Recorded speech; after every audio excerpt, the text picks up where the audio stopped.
Hey guys, welcome back to my channel. If this is your first video, hi, I'm Alaina, and this is The Organized Money, where we talk about planning life and managing money.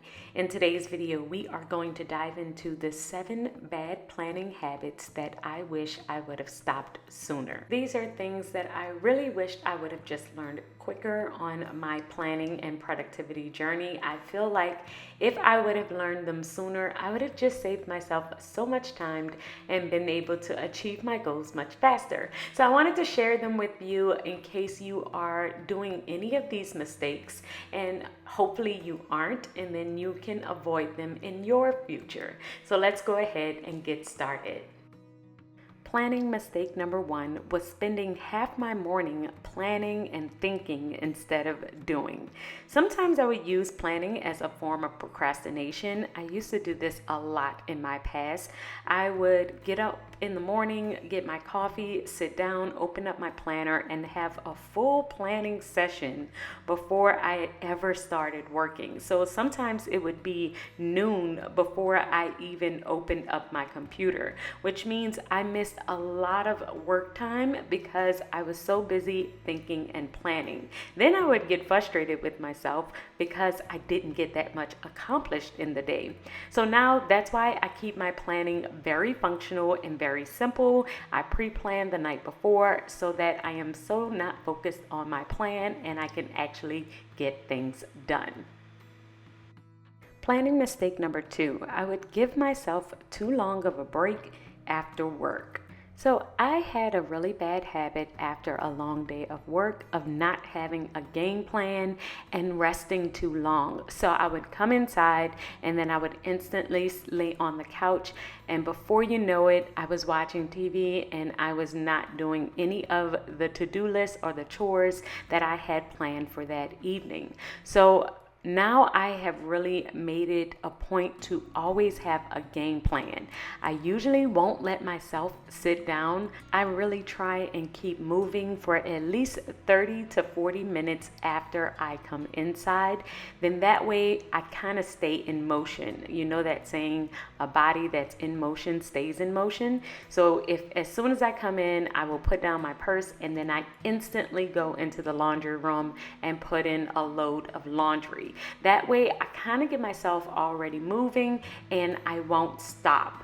Then after I have done maybe 1 or 2 things on my list, I will take my first break of the day. But I won't come into the house and instantly take a break because I realized that whenever I did that, that was it for the evening. I was not going to keep going. Planning mistake number 3, I would do a bunch of mind-draining activities in the morning. So these are activities like checking my social media, checking my email, checking the news as soon as you wake up. And whenever you do this, if you have ever done this, you feel almost drained, like you have completed a lot, even though it is still the morning time. You haven't really gotten your day started, but you feel like you have because a lot of these activities take a lot of energy out of you without you even realizing it. So now what I'll do is leave my phone alone for at least the first hour of the day. This is time where I can kind of wake up on my own, and then I'll check it after an hour of being already awake. This one is a little hard to implement because we all reach for our phone as soon as we wake up, but I promise you, if you try it, you will feel so much better. Planning mistake number 4, I would complete a bunch of my brain dumps and my to-do list in a bunch of multiple places. Then I would forget which notebook I put them in or what sticky note I wrote them on, and they would never get completed. I have talked about this one a couple of times before, but it was such a big mistake that I had, and I have done it for quite a number of years. This one actually took me a really long time to get adjusted to and to stop doing, but I would write on anything that was in front of me. I would write on any sheet of paper, any napkin, any notebook, and I would always lose the information. I would even put information in my phone and still lose it. Like I wouldn't remember what app I put it in or if it was in my notes. I just really would always lose different pieces pieces of information. So I always had a habit of writing things down, but I would continuously lose them. Now that I have a special place in my planner for these random pieces of information, I am so much better at keeping track of it. Planning mistake number 5, not planning any downtime, so I would end up overworking myself. So this one is something that I started when I first initially started time blocking.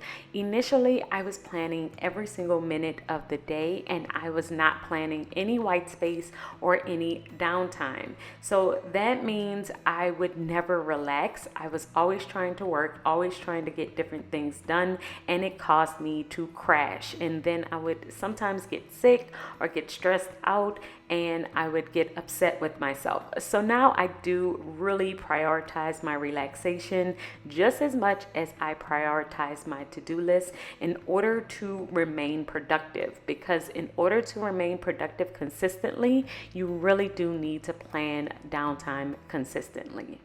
Planner mistake number 6, not allowing my planner to change with my life. So life changes, seasons change, and so will your planner. When I first started my planning journey, if I started a planner at the beginning of the year, I felt like I had to stick to that planner for the entire year, no matter what was going on. I started time blocking around the time that I had my first child, and anyone who has a newborn knows that time blocking is just not going to work if you have a newborn. But I thought that I had to stick with it because that was the planner I picked. I had to make it work. Now I am no longer committing to any planner for the entire year. I do change as my life changes. I just recently changed from the big to the classic planner, and I will link that above if you want to see why I just ended up switching my planner and how I will switch according to my life. And planner mistake number 7 was making it difficult for me to plan. So sometimes I would make it very difficult for me to actually plan my life because I had a checklist of all of the things that I needed to do before I could actually write in my planner.